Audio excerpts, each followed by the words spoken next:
Welcome to Q&A with Tiff and Mick. Hey. We appreciate y'all for watching, and we love the fact that you're watching. Right. And now we're about to devour these burgers. Yes. But let's just dive in. Right. Dive in. Immediately. What's the first question? The first question is, what made you guys want to start cooking in combos? Sonic. It's on me. It's definitely on me because I really Cameron, you get on my nerves. I really wanted to start a restaurant or catering business or whatever after we came back from New Orleans.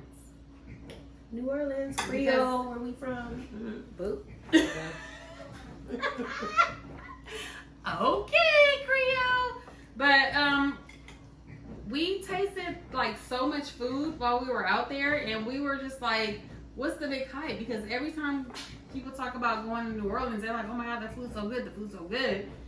And I tasted better. Except for those oysters. Yeah, those oysters was fire. Those oysters, I can't get none of them oysters anywhere. Them garlic, No, we made them. Them charbroiled oysters. Amazing. We made them at home though too. Me and my husband. But them fake grenades, I don't know, them drinks, the food. And anyways, we cook all the time together. When we have events or Sunday dinner or something, or we just get together for anything. And I cook homemade food 80% of the time because I have 4 children and a husband, so it's just cost efficient to eat at home. Well, more healthy at home. I guess I can eat bad food cheaper, but so I cook at home 80% of the time. What about you? And since most of our kids are older now, we cook less at home. But I told Ray, I was like, I don't really like to eat out unless we're gonna go to like some spectacular restaurant or something like that. I don't like to eat fast food like Chinese or Burger King is out, Carl's Jr. is out. Popeyes is, I'm like banning them. But anyway, we just like majority home cooked food, but sometimes we do like to go out and we're not, but mine's probably like 60, 70%. It's less than you. It's definitely less than you because we have kids less of the time, so it's just me and him. So why would I cook? Right. We can just go out and grab something. Right. So we're gonna taste our burgers. My burger. Oh, I smashed my burger. Don't be dramatic. Oh, I'm about to look at this. It's so good. Like maybe our presentation might not be so great, but this is fire. Our kids tore it up. We wish we could have got the reactions from the kids. It was so. You have your knife there still? Okay, so I'm just gonna mush this down and bite it. The knife? Yeah. We told you guys that we got restaurant style buns. Oh my. So the buns are always going to be, restaurant style buns are always going to be much larger than a regular bun. Okay, so Mine don't have cheese on it, so. So the next question. What? Let me talk. This is so good. What have you lost since childhood that you would like to regain?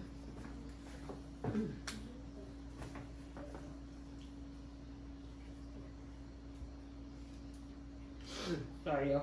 I got it. My jewelry. I lost all my jewelry. My mom kept me with jewelry. I always had earrings and necklaces, and my grandma even gave me a nice, beautiful ring. So definitely my jewelry. What about you? I'm trying to be a little bit more sentimental. That was sentimental. Jewelry. My grandma gave me a beautiful ring. Somebody stole that from me. And I always had a jewelry. Mom kept me with jewelry and earrings. Now this stuff's so dang expensive. I lost a lot of friendships. I lost a lot of Oh damn, you did go deep. time from family because we moved around a lot. Like,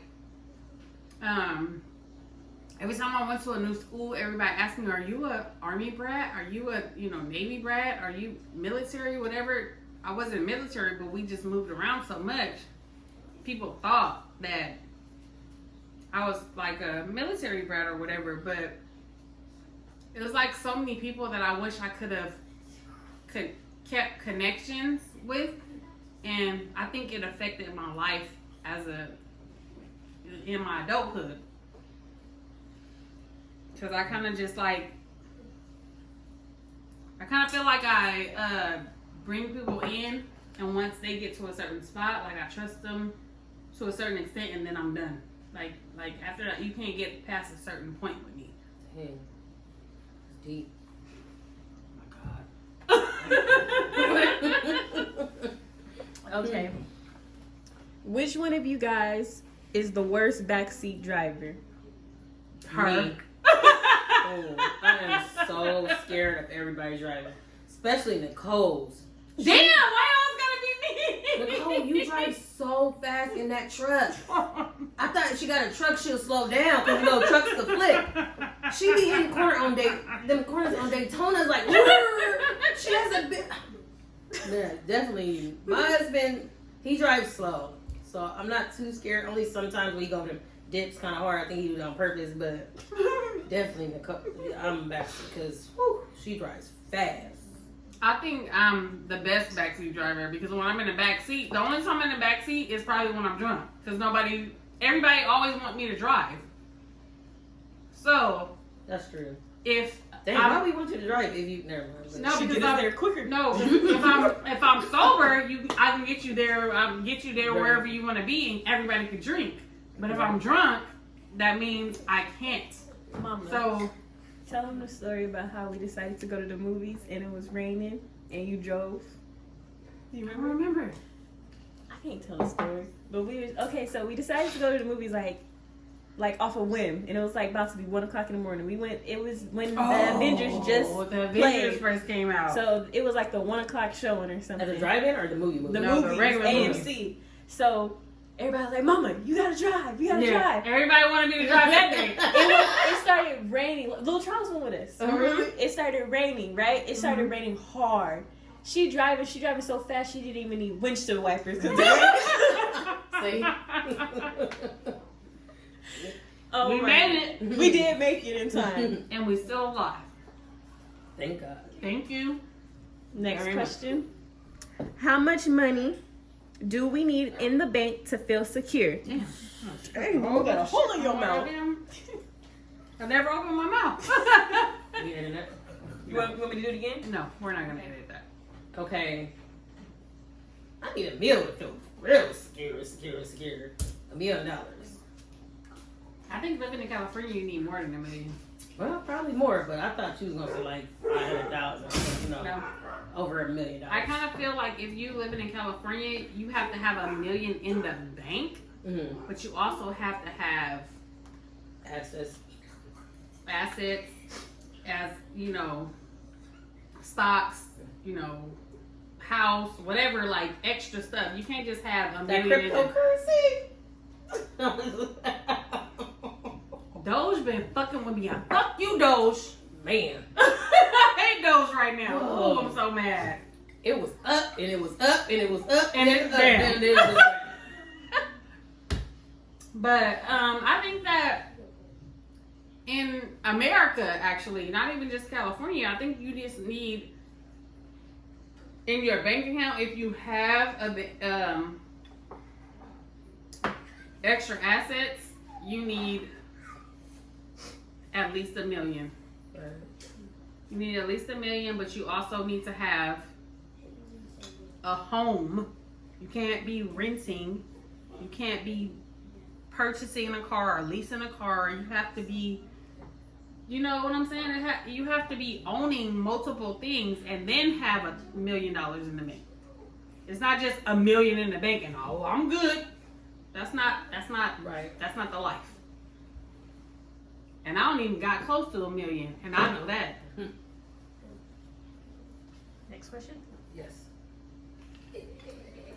My burger done fell down here. Which part of having a baby would be most difficult for you right now? Right now? Ooh. Right now, I can tell you. My age. Definitely. My back ain't the same. Nothing's the same. So I couldn't imagine carrying a diaper bag. I couldn't imagine carrying no baby around. I have to have a nanny. Maybe it's my money. Maybe it's not my age. Maybe it's my money. No, it's all around. Age, money, everything. I'm the auntie. Call me Auntie T. Or Auntie Tiff. I can't have a baby right now. I'm trying to live my life. Yeah, my age is the problem. I think. Yeah, because I need somebody. I literally need to be on Housewives of the IE to be able to have a baby. No, do you hear in the background a kid jumping on the couch? That's why I can't have no baby. Right there. Ain't no way. No, not at 40. No.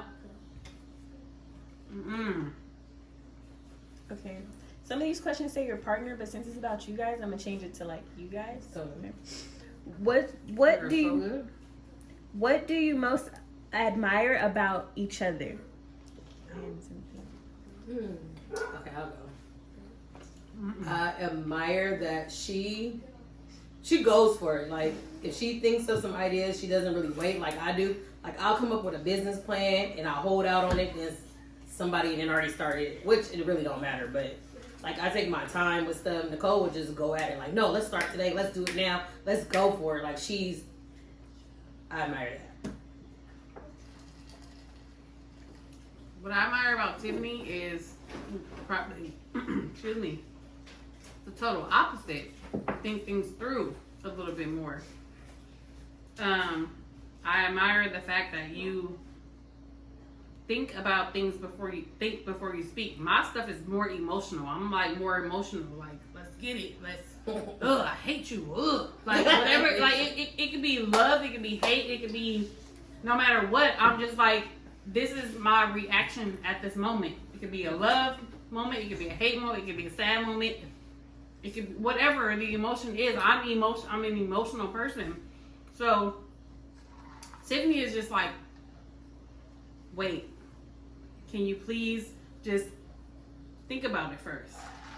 That's what I admire, because in the morning, when I wake up in the morning and I'm not feeling emotion, I'm like, damn, maybe she was right.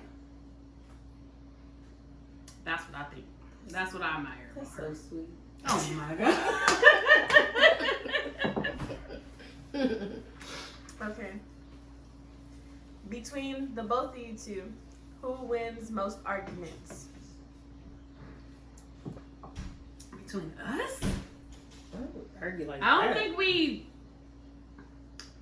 It's never like a settled argument. It's always like there's a problem, and then we talk about it later. Yeah. Definitely. Okay, next question. Okay. Do you feel like a woman should propose to a man? Who woman? Who man? I'm like, what? Nope. What's your answer? That's just your answer is just absolutely no. Like, No, you have a background. woman should not propose to a man. A man is supposed to be the head of the household. He knows what he wants and what he doesn't want. You can't just be like, can you marry me? If he's not ready to get married, it's not going to come out. The outcome is not going to be right. I agree. So you wait till that man want to marry you, honey.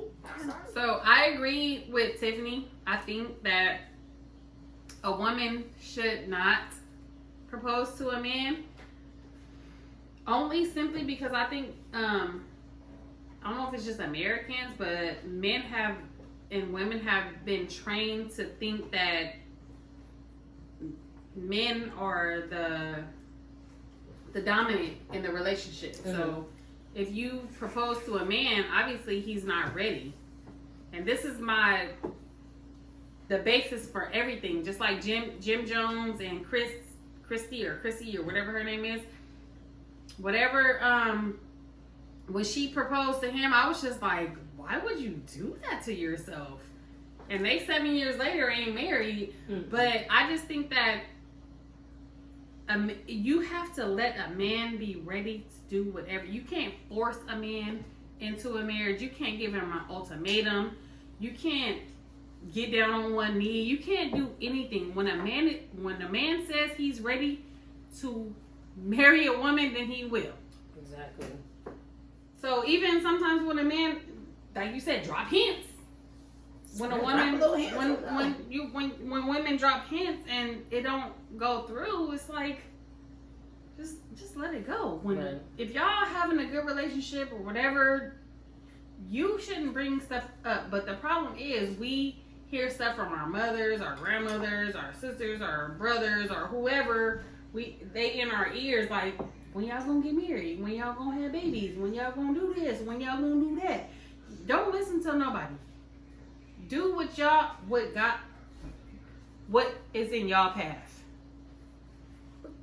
That's all I got to say. Boop, boop, and boop. Next question. Asking all these questions. Okay. What are the most important qualities of good parents? Probably being a good listener.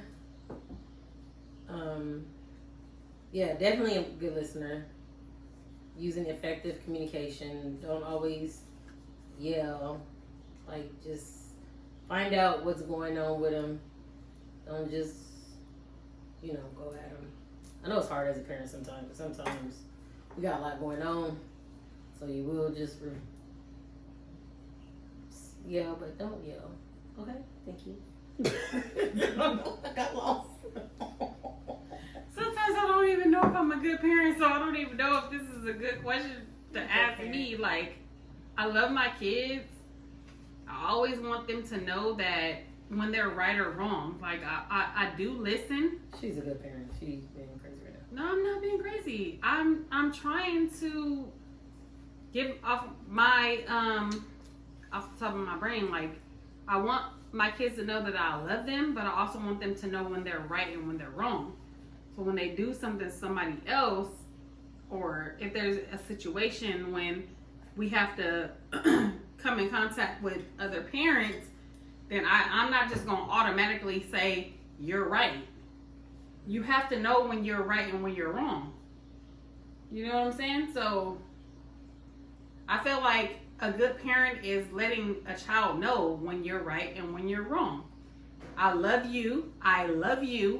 You're my number one, but I'm not going to sit here and coddle you and say that because you hit somebody in the head or hit somebody with something that you were right. Because why did you hit little Cody or whatever the fuck the kid's name is? I don't know. Why did you hit him? I'm not going to say just because you feel like you could hit somebody that was the right thing to do. Like, no, right and wrong, right is right and wrong is wrong. Adulthood and childhood is exactly the same. So I'm just saying, just because I feel like my kid is right, you have to always ask kids why they think that they're right and you should also let them know why they're wrong. Right. It's not just you're right because I love you, because you're my baby, because I'll push you out. It's not that. It's just sometimes you're wrong. Yeah. It's that simple. That's what makes a good parent to me. Yeah. I don't know. I'm going to go to war too for mom. You can go to war. I'm not saying that you shouldn't go to war. But you also have to teach them right is right and wrong is wrong. Yeah, of course. That comes with our beliefs, religion, and values anyway. So. Mm-hmm. What would you fear the most if you won the lottery? Ooh. Relatives coming from every motherfucking way. That's what I fear the most. I'm being honest. I thought about this so many times. Like, I think about how many people, who I'm going to give money people, and how many people I'm going to give money to. And I just feel like everybody's going to be like, remember when I bought you that hair? Your mom braided your hair when you was 6. You remember that time? Like, I don't feel like hearing all that. I'm like, some things I'm not going to remember. But you're going to expect me to remember, and you're going to expect me to give you money because you bought me a 5-pack of hair when I was little. I don't know. But hair wasn't even $5 back then. It was about $1.50. And I don't think you were here when you was 6. don't think you want to fake it. You see. I'm just saying, like, people are gonna come from every angle, and they're gonna be like, "Remember when I did this? Remember when I did that? Remember." People who don't like me, who don't support me, who don't care if I even die, they gonna show up at my funeral maybe and give my mom some support if I die or whatever. But like, why do I care? Like, why am I gonna care if I win the lottery to give them any money? Like, I'm not about to go broke because everybody else needs to be happy. No, I'm not gonna do it. My biggest fear if I win a lottery, that was the question? Yeah. I ain't gonna be able to hide, because I'm trying to hide. I'm hiding from everybody. I want you, nobody can find me. I find you when the people that I love. Is respect more important from our children, parents, friends, or each other? Ooh. I keep putting my hand in the camera. Dang. That's deep. Because I feel like everybody should respect. Yeah. Children, Maybe children. parents, friends, or each other. Maybe kids, because I pushed y'all out, carried y'all for 9 months. You better respect me. Provide roof, food, clothing, sports, prom hairdos. Children, parents, friends, or each other. Yeah, I think children. I think children, because obviously I have to respect my mother more than I respect my kids.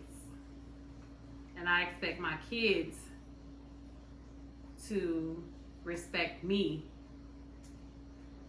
more as well. So you're right. But respect is earned. Respect is earned, it's not given. I agree with that. But if I'm doing lots of things for you, you can't sit here and act like I'm your friend. True. How would you spend a gift of $1,000? Like it's $1,000? Like you get a gift of $1,000, you get a gift of $1,000. How would you spend it? Just So if $1,000. I won $1,000, If somebody gave you want it, whatever, you got $1,000 from somewhere. depends on how much debt I have. Yeah. Well, you know what? I'm treating myself. If I just get $1,000 out of nowhere that wasn't accounted for, somebody gave it to me, I'm treating myself. Okay. I'm being honest, it depends on how much debt I have. That's on Marietta. If I got $0 in debt, recently I've been buying shoes. I don't know what came over me. I just want shoes lately. Your daughter's job. Oh, you just popped your bra strap, huh? My collar. I needed them to hear it in the background. So apparently I've just been buying shoes for no reason. So I guess $1,000 I'm getting a new wardrobe. What skills did you learn when you were young that had the greatest impact on your future? You answer me. Just responsibilities. As a kid, we had chores. You had to do chores. When I got old enough, I had to get a job. Like, just responsibilities. And I'm still responsible to this day. Okay, go. Mine is adapting. Adapting to your environment, adapting to your surroundings, whatever it is. When I was in the 10th grade, 15 years old, my biology teacher told me that you have to learn to adapt. Doesn't matter what you're doing. It's really something that stuck with me for a long time. Learning to adapt to your surroundings. You can't get upset with how people want to run their company. You can't get upset with how people want to run their life. You can't get upset with how people are, their personalities or anything like that. You just have to learn to adapt. Learn to adapt. See, that's like no, it's not deep like that. It's just like that's what I always remember. Like in my head, I remember my 10th grade biology teacher at Altamont High School. You have to learn to adapt. You have to learn to adapt. He taught us that every day. Last question. Ooh. Really? What 3 things do you want to do together in the next year? become famous on YouTube. Your turn. That was one. Oh, me second? Mm-hmm. Just be successful. Just grow. Like, we don't want to be stuck in the same spot. Like, we're getting older. We just want to live outside that box. It's something different. Mm-hmm. One more? And just to have people be as real as they can be with you. Like, we have great relationships with amongst all of us, like people in our circle or whatever. And just to have people just be real with us. Be real, be honest. Just that's all. Honest with empathy. Honesty. With empathy, though. I don't care about empathy. I just Yes, want you to be because honest. somebody to be completely straight honest. Sometimes people feelings get hurt. I'm not saying you. I'm just saying, like, you can't always go hardcore with people. You can be honest in an empathetic type of way. Mm-hmm. That's what I say. My thing is, I don't care about empathy. Just give it. If you want to give it to me raw and uncut, you give it to me. If that's the way you want to give it to me, I don't want nobody to write a whole speech trying to tell me how they feel. Just tell me how you feel. I am whatever you say I am. If I wasn't, then why would I say I am? I ain't wherever you're going. I like your clothes. But... No, that was Eminem. Oh. That definitely was Eminem. Thank you for watching Q&A with Tiff and Nick.